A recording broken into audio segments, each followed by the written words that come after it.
Hey guys, welcome to the video, the very first in a brand new series on my channel of What Do We Know? So we're going to be going through lots of upcoming games over the next few months or so, so look out for them. If you haven't already, please make sure you hit that subscribe button, smash the bell for notifications, and give the video a nice big fat thumbs up. Today we are talking about Biomutant. Now, this game originally was penned for a 2019 release. So a couple of years later, we finally have a release date, 25th of May 2021. Very excited about this. I was very, very intrigued by the very original trailer back in 2017. They've released some more gameplay, and we're going to go over that in this video. So, Biomutant, what's the story? Let's go over the story.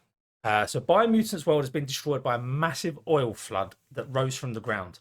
Very, very different from your normal post-apocalyptic games. Not much else has been released about the story, but the studio has emphasized that the choices you make are massively impacted on the story.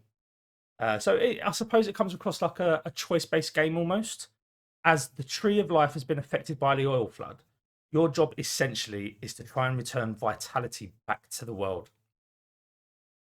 Now, post-apocalyptic, they've themed this game as a post-apocalyptic Kung Fu fable RPG. That's a bit of a mouthful, right? But it's different. That's what's making me very intrigued about the game. It's very different to your standard RPGs out there at the moment. The game has been developed by Experiment 101 and published by THQ Nordic. It's a 4x4 kilometer sandbox, not including its underground areas. That's a big land. That's a big amount of land to explore throughout the game.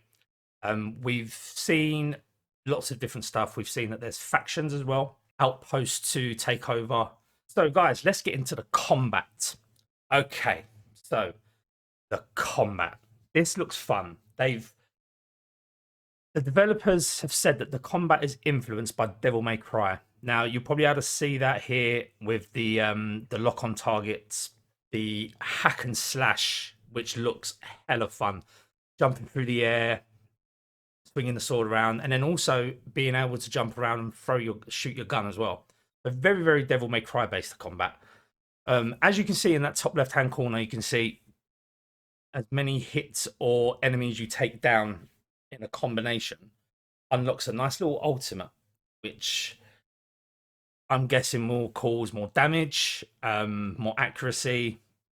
So if you want to get that ultimate up when you're fighting against these big, horrible, horrible meanies, I suggest you do it. Another little addition that I've loved in the combat, from what I've seen from the gameplay, guys, is the little comic notations when you hit someone, you cause damage, you jump on something. Looks very, very cool. Got nice little slow-mo additions as well, which I think adds to the cinematics. Also, here you can see jumping in mech suits, guys. So these come along depending on the quest that you're doing. So as you can see here, he's jumped in a mech. His task in the top left-hand corner, soak up the dead oil. So he needs the machine to do that. You can also use the mech for combat, which we are about to see right here against another big bad meanie. He's a good-looking guy. Hi, dude. How you doing, buddy? Throughout the game, and depending on the environment, you will need to change your suits as well. You see in the bottom left-hand corner, it says there, warning, extreme heat. So you need to make sure you've got a suit that will protect you from that. But that's something you'll find out throughout the game. You can change your suits variously. The combat does seem very nice and smooth, easy flowing, fun, and very variable. Lots of various different types of attacks as well. You've got your standard combat. You've got your crowd control. You've got your ultimates. Now let's talk about customization, guys. Many options to choose in your cat customization. You can build your cat as you wish. Gender, fur type, height and weight. This all affects your damage, persuasion, and movement speed throughout the game. Charisma, intellect. So depending on how you build your cat will depend on how your game actually turns out. You can choose the color of your fur, the color detail. You can make it a really big, horrible, meanie looking thing. or you can go for a nice little feeble cat. The choice is yours. I think it looks amazing, the customization, I have to say. Crafting.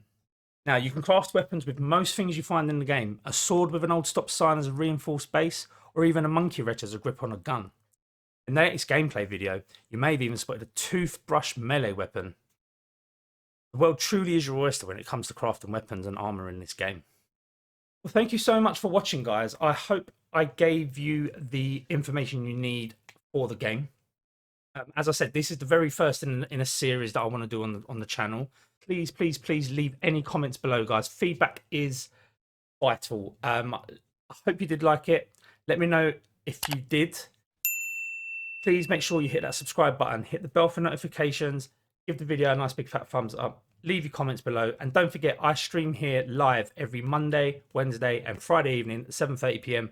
GMT. There you go, guys. Thanks for watching.